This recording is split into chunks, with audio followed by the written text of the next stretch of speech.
નમસ્કાર દર્શક મિત્રો, હું છું રૂપલ લુણીચિયા. સંપૂર્ણ ન્યૂઝમાં આપનું સ્વાગત છે.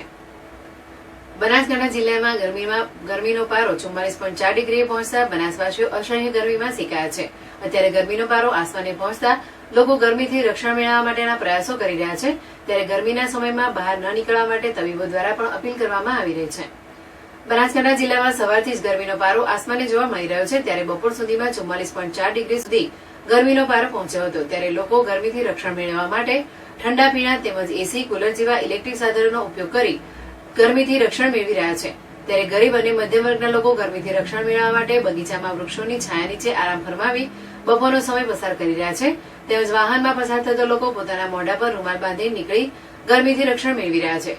તેમજ સેવાભાવી સંસ્થાઓ દ્વારા પણ લોકો માટે પાલનપુર શહેરમાં ઠેર ઠેર ઠંડા પીવાના પાણીની પરબો બનાવવામાં આવી છે, જેથી લોકો ગરમીથી તરસ છીપવા માટે ઠંડા પાણીનો સહારો લઈ રહ્યા છે.